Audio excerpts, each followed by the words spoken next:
Hi, Thomas. Hey man, how's it going? Good. How are you? Good. Hi, Veronika. Finally meeting you. Hello.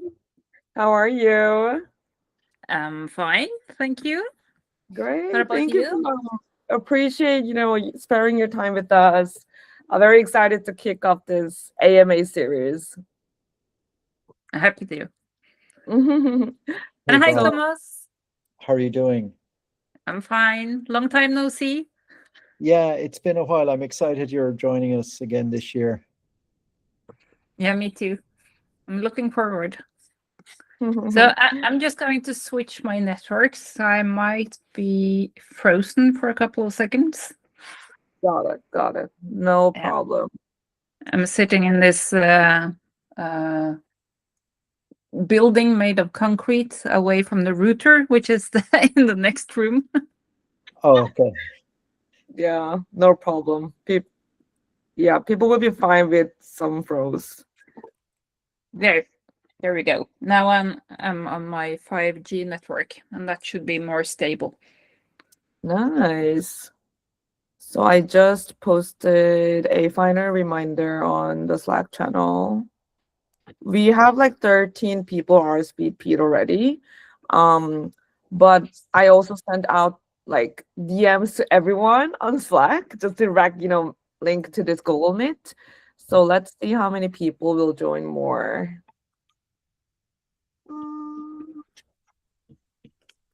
And t-shirts this year, Thomas. Yes. That's awesome. I already ordered the socks. Oh, nice. Yeah, we're going to have some pretty cool t-shirts, nicer than Awesome. this one next year, or this year actually. So we're trying to do a little better every year. Awesome. That is amazing. Let me just pin you guys as speakers. Hi, Brian. How are you? I'm good, thanks. Great to see you. Thank you for joining us. We'll be starting in 5 minutes. Feel free to just mute yourself or, but we're open for this casual talk before this starts. I'm just going to listen. You guys go ahead. Of course. Thank you for joining us. You're welcome.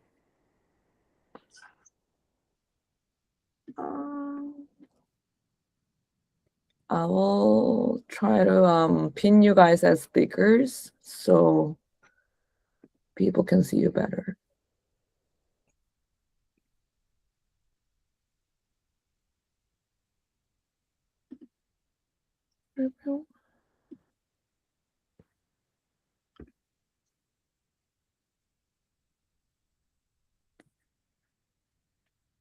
Okay.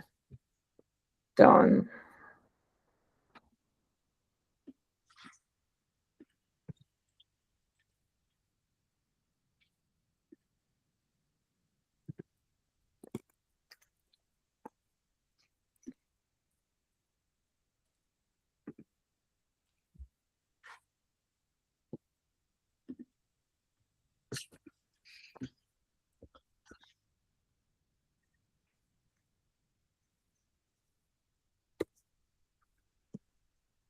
So what time is it where you are, Min?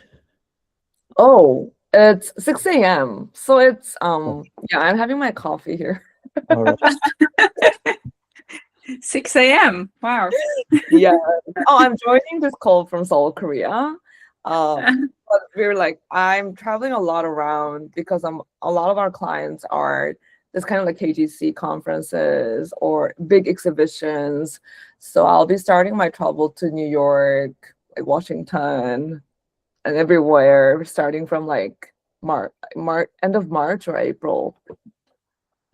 Nice. I'm happy that it's not snowing when I get there. I hope it doesn't snow. Doesn't snow. Oh, you should come to Norway. We have a lot of snow for you. I know, Veronika. I really want to travel there, like it's like fantastic nature, right? Yeah, it's a lot of nature and not that many people. So if you want to escape for a while, it's a good destination, I think. Oh my God. Yeah. Really, really want to be there So sometime. it's dark and cold and wet and nasty. Oh, it's also nice. It's also nice. Great. And what time's it in Norway? Is it 7 o'clock? No, it's 10 p.m. Oh, 10 p.m. Yeah. Yeah. So after this, That's okay. people, It's go been a right long into day. that. But luckily, I don't have to be awake that early tomorrow.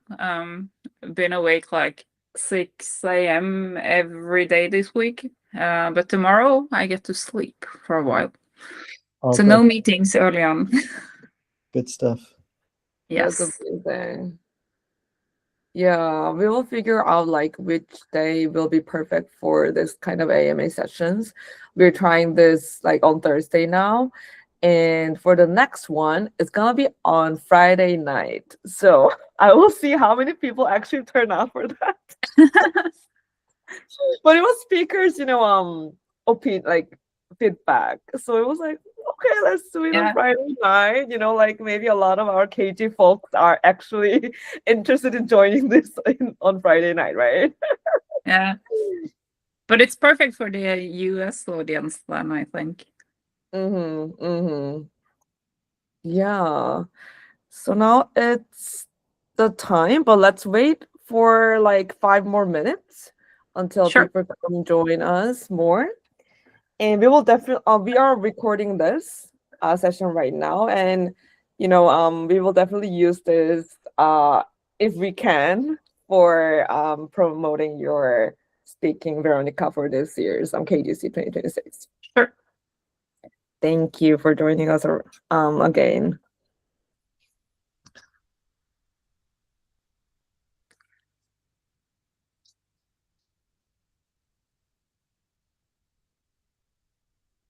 So for the past couple of years, I've been hosting this Knowledge Graph Oslo meetup group.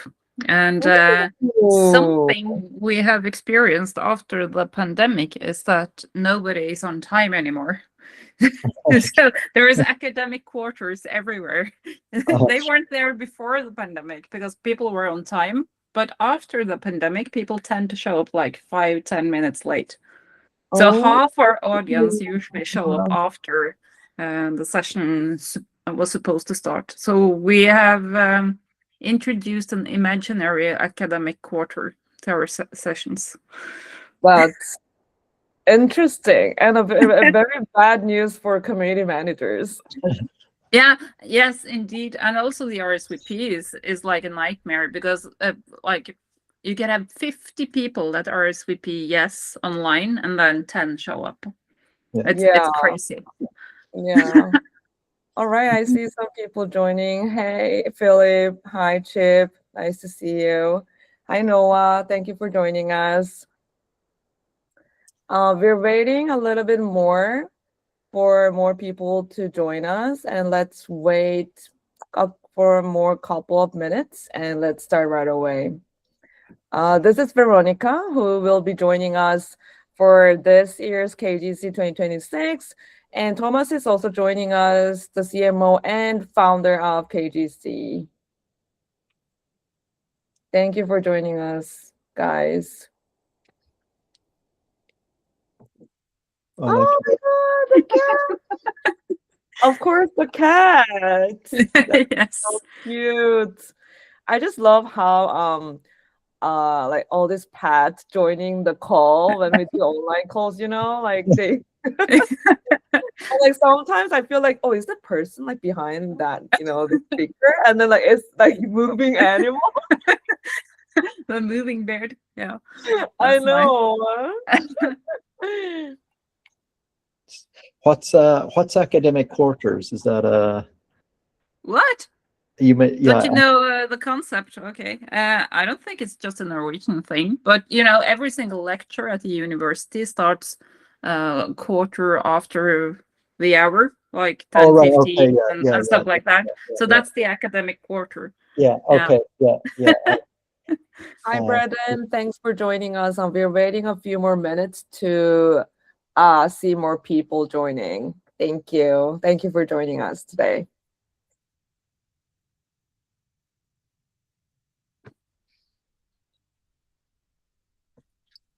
Yeah, like while we're waiting, let us know where you're joining from.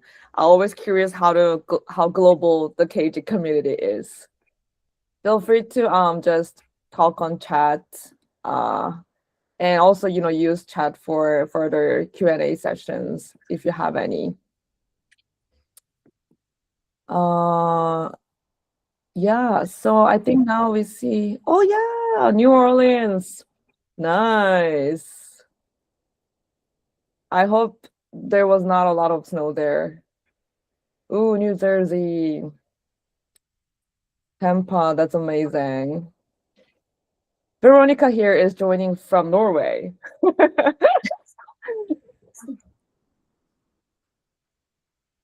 Do you work, Veronika, do you work remotely, right? Or Actually, all my clients at the moment is based in Oslo, in Norway. So I get to be in an office from time to time. that is amazing.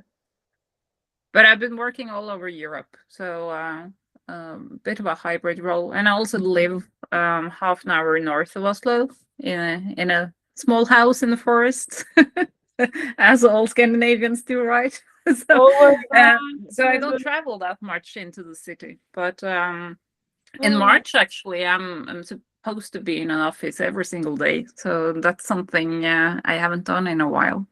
That is that's exactly what I imagined, like what it would be like.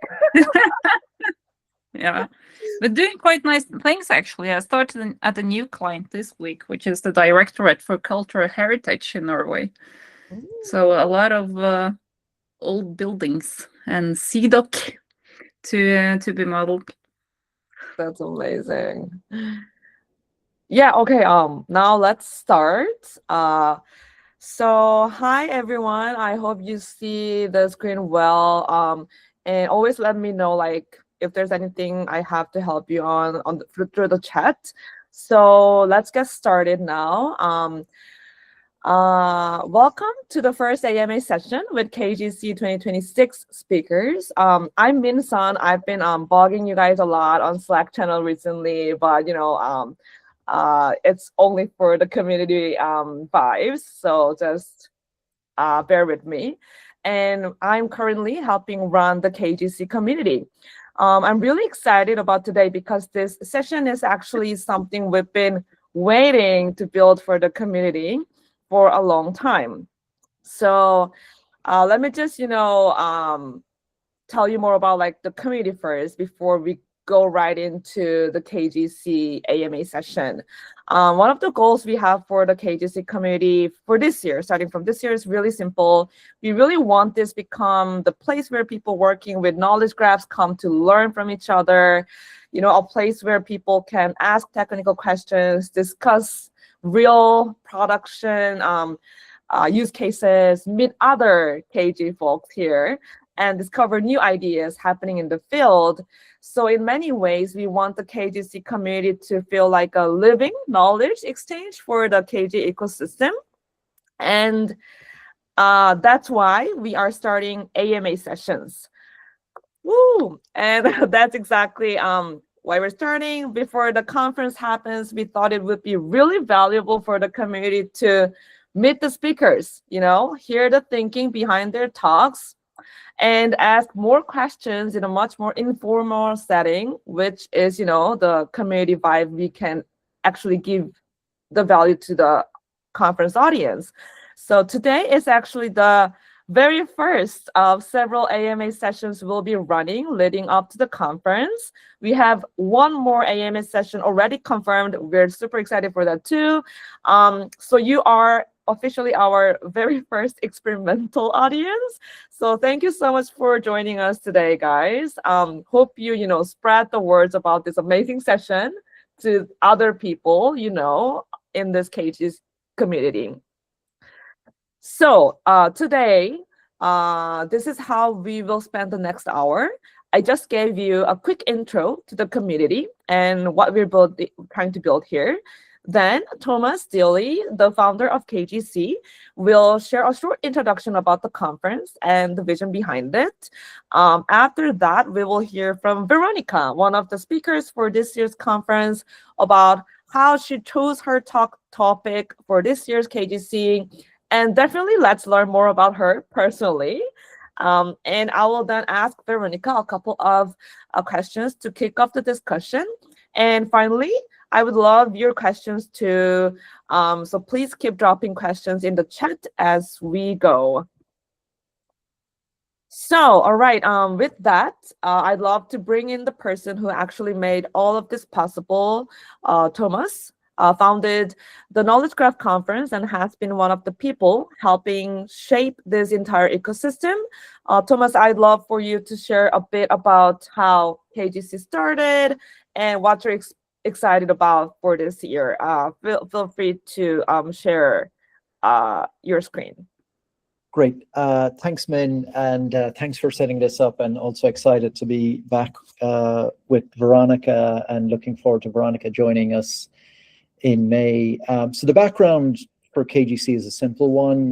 The idea was to create a place where people could learn around this amazing domain of knowledge graph and related technologies. I was working at Columbia University in executive education, and I was asked to build out curriculum for companies, and I was reaching out to faculty, and then a mutual contact connected me with Francois, who had been in the space for some while, and he observed that a lot of the conferences 8 or 9 years ago were very academic, very ivory tower. So the idea was simple. Why don't we just bring people who are actually doing real work, building real projects across various industries in the field, and create a forum and a platform to them to talk about what they're doing. So that was the genesis. We launched May 2019. It was a beautiful 2 days at Columbia.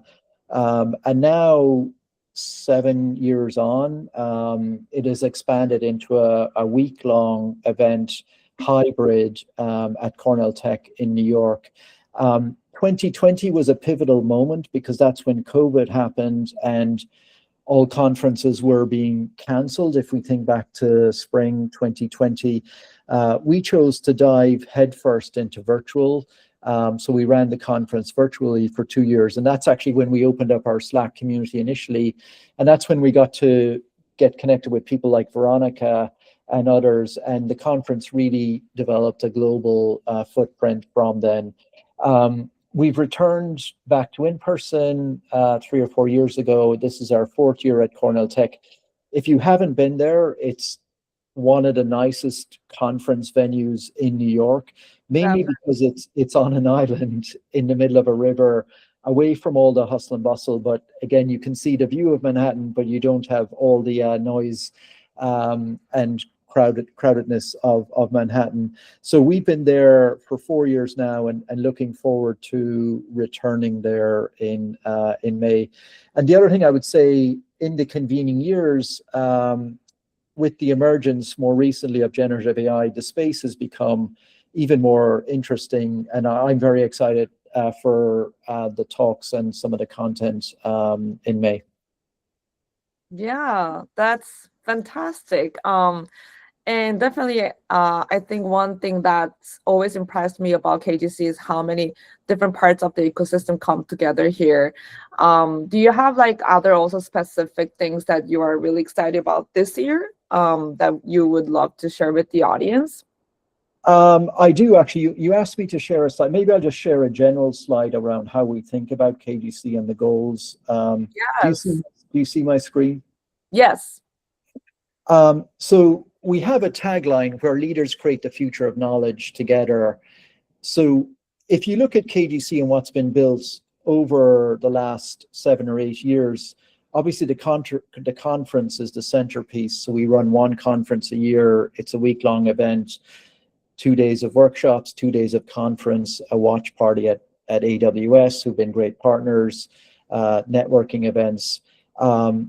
However, beyond that, we've been adding pieces on over the years, starting with the community I mentioned in 2020. It really took off. I think we got like over 3,000 people in our Slack channel.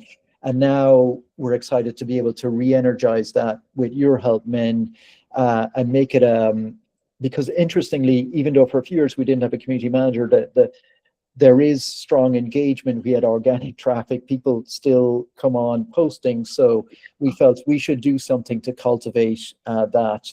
We've also been running a startup pitch for 7 years, which is running again this year. So KGC Innovate.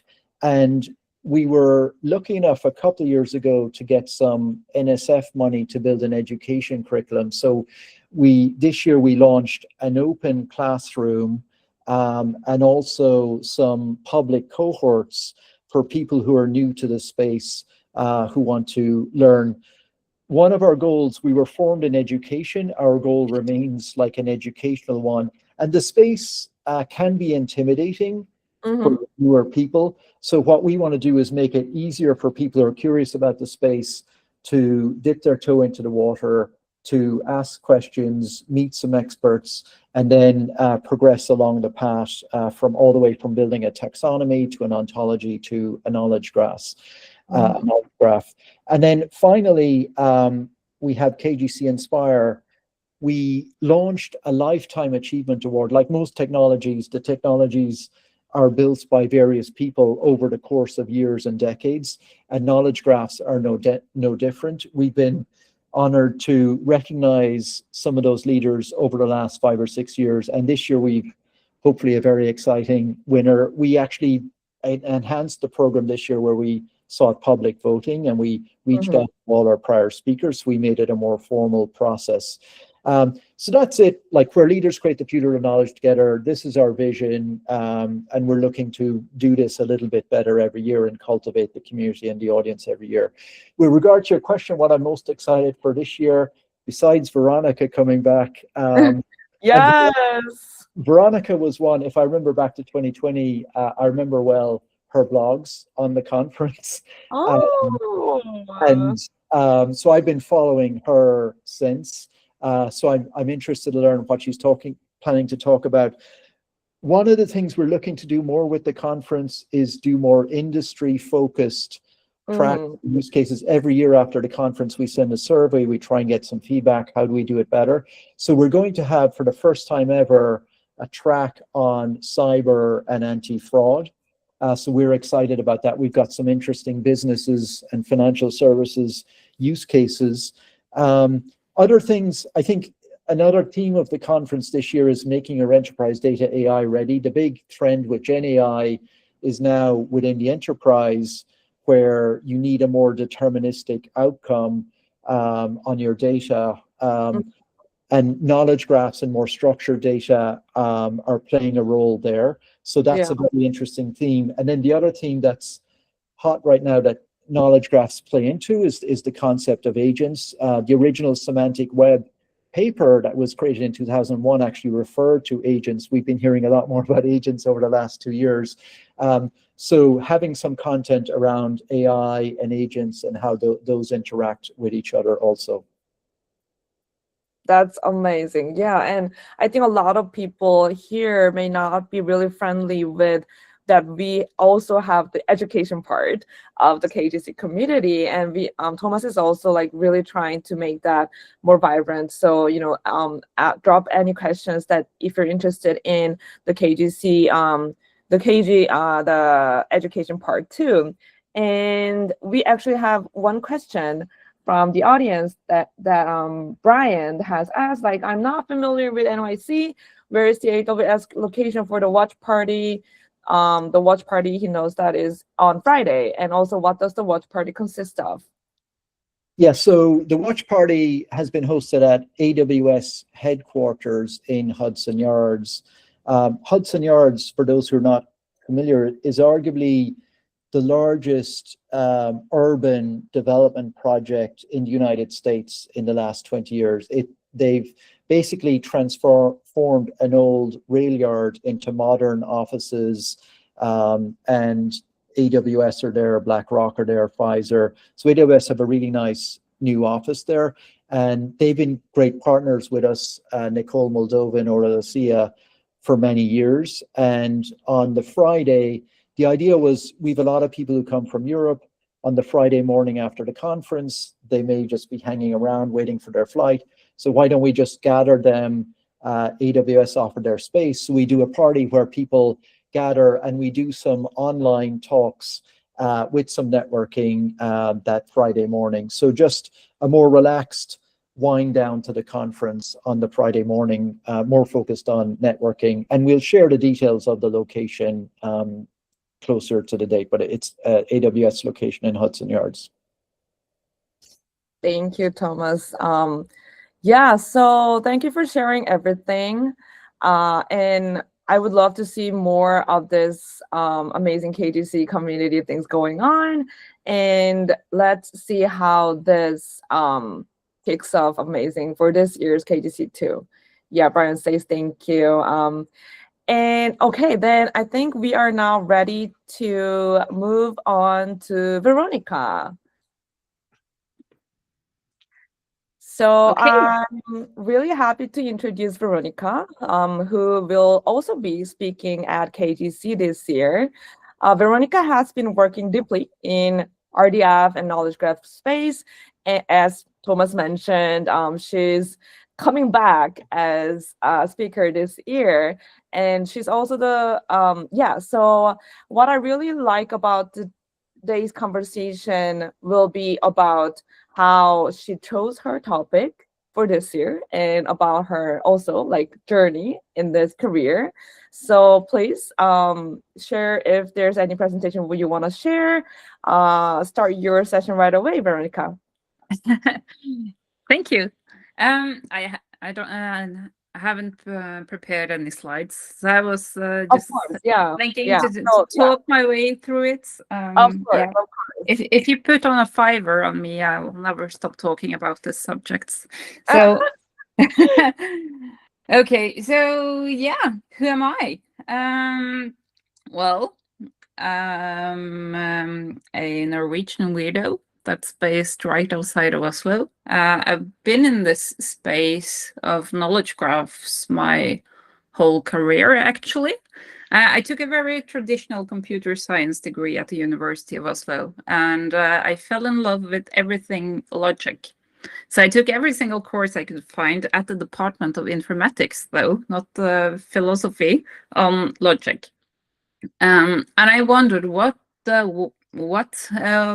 were I supposed to use all this logic for in my day-to-day life and career. So at the very last semester, I was tipped to take the course Semantic Technologies. And then I discovered, wow, I can use this logic for something practical and something magical. So that was the beginning into this field, really. And that's 11 years ago now, I think. I started off as a consultant, a Java developer at a consultancy firm on semantic web projects. I was there for a couple of years before I moved on to Capgemini, which is a teeny tiny consultancy firm with like 350,000 employees or something. So, but I was actually at Capgemini for 7 years, and I was one of the leaders of the internal knowledge graph community in Europe. But I also had a lot to do with the public sector in Capgemini. So all my clients have been mostly within the public sector, but also a little bit in automotive and life science. But last year, I felt that such a huge company as Capgemini became too rigid. So it was strangling my creativity, so to say. So I've been thinking a lot to go solo, to go freelance, but that was also a terrifying thought because I'm a single mother of 2 small kids. So, but then my good friend Magnus, he decided to commercialize his PhD work, which is about knowledge graph constructions on industry data. So he wanted me to tag along on his journey.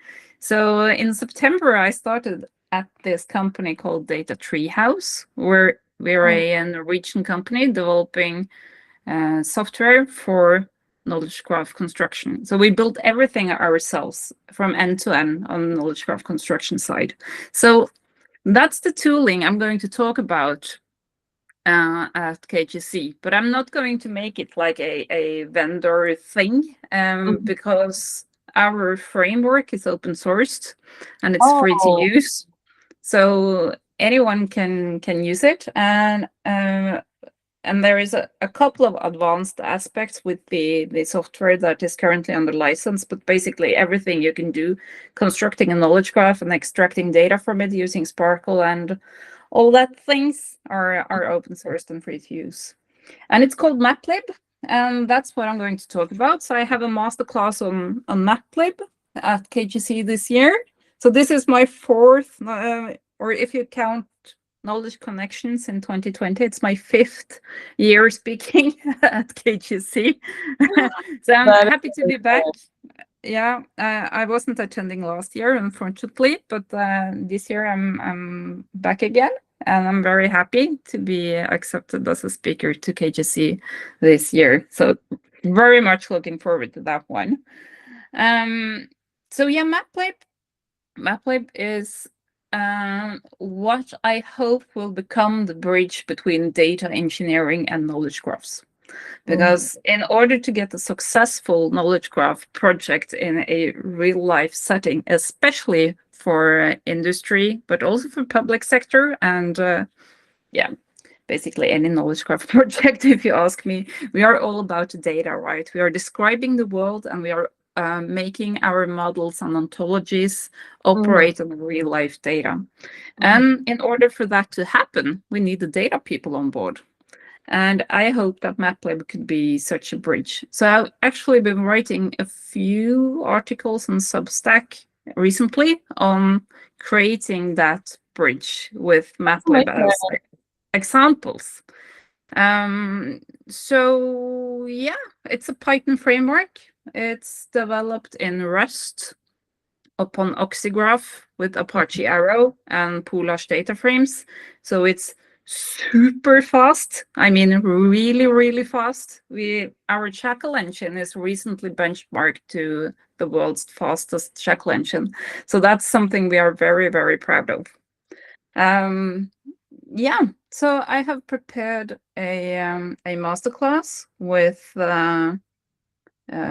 test data on different kinds of sources. I'm still not sure what sources I'm going to harmonize, but I guess for the KG people, it could be anything, right? So it doesn't matter if it's CSV or if it's Databricks or if it's SQL, anything goes, database data, as I used to say.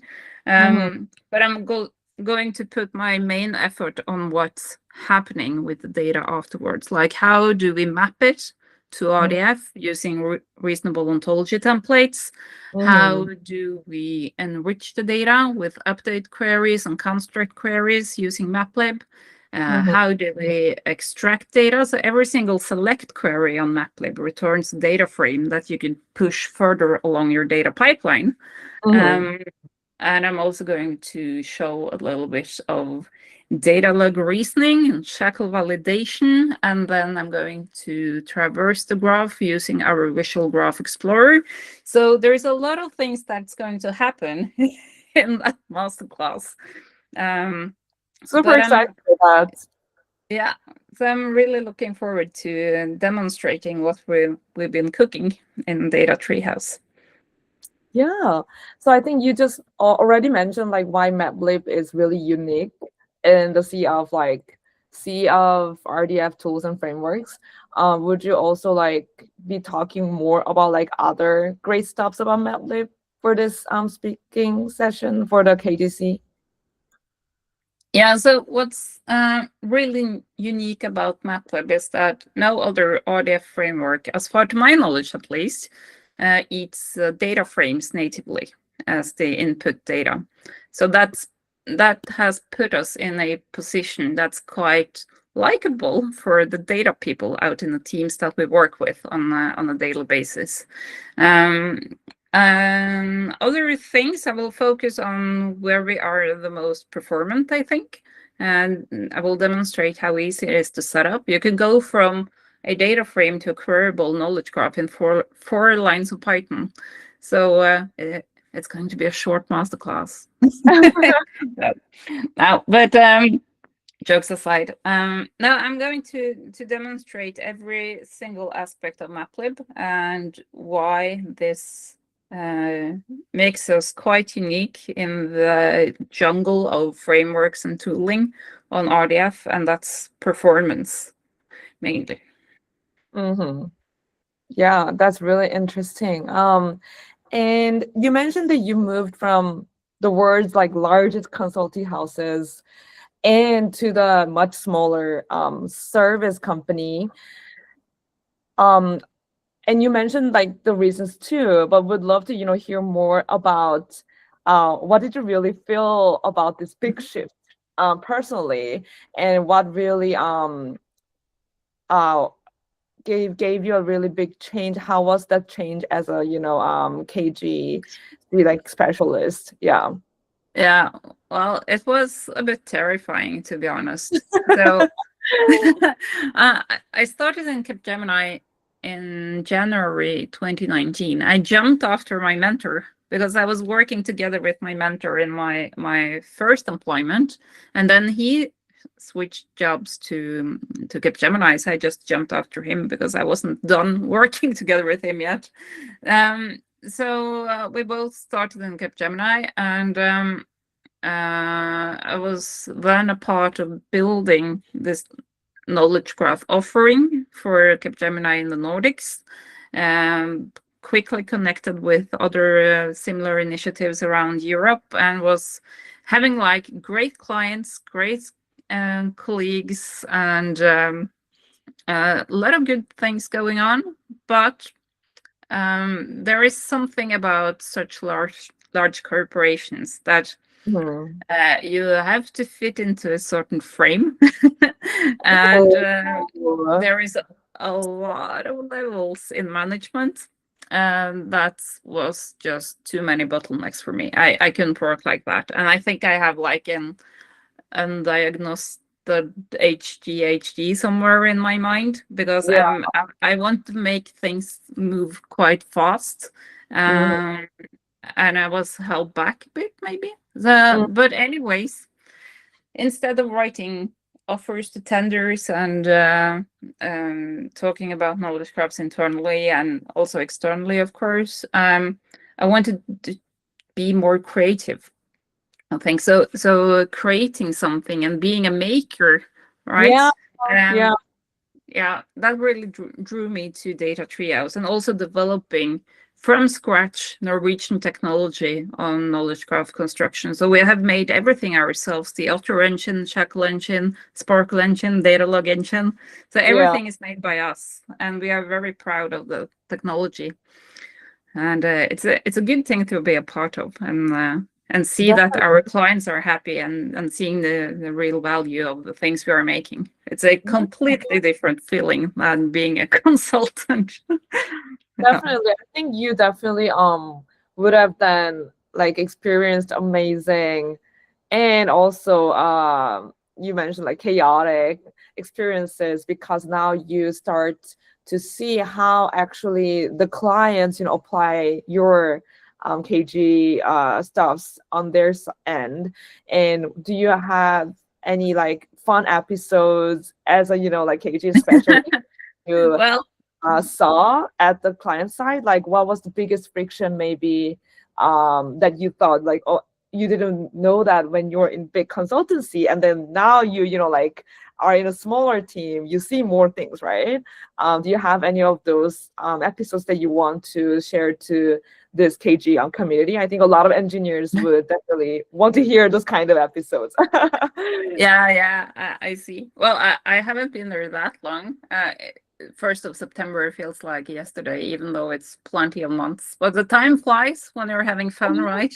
And one thing that's really fun, especially for me, like a restless mind and nerves, right? Have to do something all the time. So being like a potato, as we say in Norway. You could be used for anything. So doing a little bit of branding, like graphical designs and stuff like that, and then you're doing a little bit of development, and you're making demos, and you're making talks, and you're answering tenders, and you're purchasing merchandise. Like, you have to do a little bit of everything, and that's a quite new experience for me. But that's a part of being in like a small scale up, right? We are like 5 people in the company, so everybody has to do their bit. But talking about giving the clients like these aha moments, and seeing their like amaze in their eyes when we're applying the tech. I had quite nice experience this week, actually. I was mentioning before we started that I had this new client started just this week with the Directorate of Cultural Heritage in Norway. And we had a predefined set of deliveries that we were going to make. So we were going to apply their developed ontology onto Databricks, onto some additional external sources, and also harvesting information from Geo Norway with geological data, and harmonize all this data according to their ontology. We were going to spend 3 weeks on delivering this, and we were finished on day 2. So it went much faster than we were expecting. So now we have all this time to do experiments, right? So how can we take this further to really show a huge potential in tech? So we have a lot of room to do these experiments because it's so fast to get started. Like, everything can be pushed into a data frame, and then you are there, because we have automatically, or functions for automatically mapping data frames to RDF, and go from there. Now I think a lot of people here will be really curious on like hearing your KGC talk this year in more details. So anyone who has question, like, please feel free to drop it on the chat. And Noah, yes, the recording of this, I think I'm planning on posting it on Slack, but I will just check it with the team, and we'll let you know. So I will ask you a few more questions, Veronika. So as you, let me see, like, what kind of things that I can ask you. I have a list of questions. I really wonder, I think a lot of people here will be really wondering, like, what are your clients are really interested in these days, like currently? Like, what kind of requests are there? Do you feel there's a lot of difference after like crazy LLM, AI stuffs are going on? I believe that's bringing a lot of attention to KG field too. Do you see a lot of like trends shifting there? Do you feel like very like want to hear your opinion on that? Yeah. So that question was divided into several parts in my mind, at least. First of all, I can mention that our main segment in Data Treehouse has been the power grid sector. So mapping the power grid into a knowledge graph and doing optimization algorithms on the power grid network, and seeing what's happening if one of the nodes shut down, and doing this repercussion and simulating risks. So and also mapping towards the sector standards as SIM from the UK power grid sector. So that's been our main track up until recently. And as I also mentioned to you, public sector is very close to my heart. So I'm working a lot with the public sector, and we see a huge interest in generative AI in public sector, and also every sector, of course, because this is the big thing now, and has been for a while. And our digitalization minister actually went out and said that Norway should use, or 90% of all public organizations in Norway should use AI before the end of 2026. And some some point, and that means like 90% has license to Copilot, right? But no, but anyways, and in that regard, there has been a stronger interest in knowledge representation also, not only in generative AI, even though that's what most people think of when they hear AI today, but some of the huge leading public organizations in Norway has been a driver for outreaching the wonders of knowledge representation. So I'm actually currently together with the what's that in English? It's the organization that are responsible for all the registry data in Norway.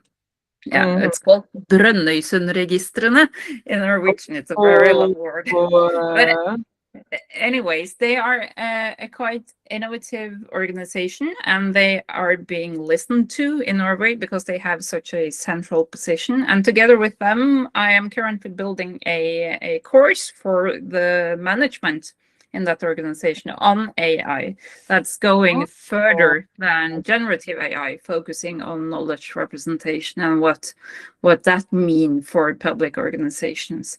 And we also see RDF becoming the de facto data exchange format in the European Union at the moment, and being driven by standards like DCAT and SCOS and CPSV. It's a good time to be alive for a KG nerd in Europe. Yeah, exactly. That's really interesting. Oh, that's really something that KG community should definitely know about, and that's really yeah, fantastic. And so we have one question from audience. Thank you for the question set. Yeah, what are your thoughts on suitability of LPG versus RDF based knowledge graphs to drive enterprise AI deployments, and are they converging on some areas? Interesting question, and also putting fuel on the fire, right? No, but Let's go. No, I've also always been an advocate for open standards. That's very important for me. I'm not a fan of vendor locking. I believe in open software, open standards, and open source. And I am as I said, advocate for the RDF-based knowledge graphs, of course. I also believe that at least for my clients and in my day-to-day business, accessible semantics in data is crucial, especially for the Gen AI plus knowledge representation kind of combinations. LPGs is another way of structuring or is another form of graph database. It's not exactly a knowledge graph because you can't do the knowledge stuff on a LPG. I know that you can push an ontology into an LPG, but you can't get the accessible semantics back. Anyways, LPGs are great for their things. They are developed for a design purpose, which is traditional graph analysis and clustering, shortest path, stuff like that. They're very performant, but they are not knowledge graphs, and you can't work on the semantics of the data and the logic behind the data. So I think it's I think the debate on LPG versus RDF is, to be honest, it's a bit nonsense because it's two very different things with two very different design purposes, even though it happens to be in the same graph structure. It's like comparing SQL to Excel. I don't know, right? So, but yeah, of course, both solutions has beneficial outcomes when it comes to the whole AI umbrella, but I think RDF is perhaps better suited for enterprise AI development due to the accessible semantics. That's the knowledge representational things, and that's fundamental AI capabilities. Yeah, that was great. And Thank you so much, Veronika. I think we can wrap up with one last question. It's gonna be just a casual community question. So what kind of conversations or questions or topics are you most hoping to have at this Knowledge Graph Conference 2026 this year? Oh, wow. Yeah, I want to talk about data pain points, but I don't know if KGC is the perfect place to do that. I'm not sure, but I'm curious to throw out that torch at KGC and see what I get back, because it's most KG people and they know the deal already. I also need to talk to the data people, but there might be some data people there. And of course, yeah, and of course, I also want to talk about Shackle, because that's been my thing for many, many, many years. And in November last year, I published a book on Shackle called Shackle for the Practitioner. So I also want to bring some copies of my book to the conference, of course, and also talk about Shackle in the whole ways. I've used to throw this Shackle masterclass at KGC at least twice, maybe 3 times. I don't remember quite, but yeah, Shackle's been my deal for many years. I still want to continue that Shackle discussion. Got it. Can you drop the title of the book at the chat, please? So yeah, we can of course. share it to the audience. And I will definitely mention that on our LinkedIn post and Slack channel. Thank you. Let me see if I can find the link here. So there we go. It's very, very Scandinavian and very yellow. Oh, no. You should do like this, like with your hand behind. Okay. Yeah, that is great. Thank you again for joining us, Veronika. This was really great. And as Thomas was also excited for you to joining us as a speaker again. And thank you for making this community vibrant with your contribution. And Thomas, if you're there, yeah, are you there, Thomas? Yeah, I'm still here. Thank you, Veronika, I love listening to that over the last few minutes. Yes. Thank you for having me. Yeah, of course, always. And everyone else on this meet right now, now Veronika in person and Thomas too. Make sure, like if you come to the conference this year in New York, say hi to each other. I saw you on the Google Meet.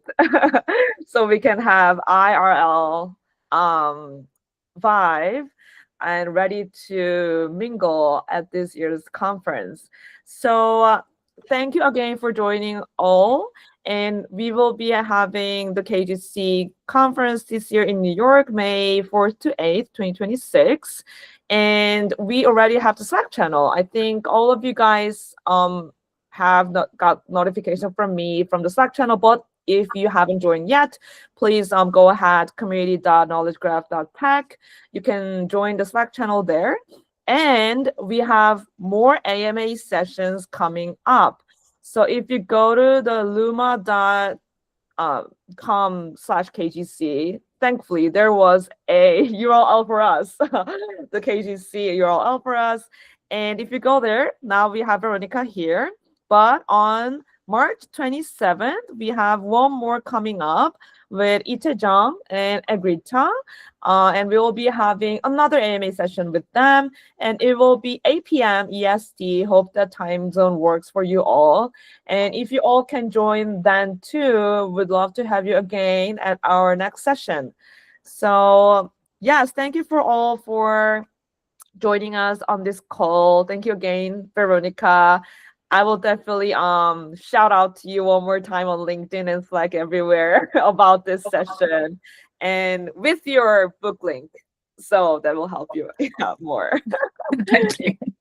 All right. Thank you guys again for joining us. Thank you, Thomas, joining us as well. Have a good day, guys. Thank you. Goodbye.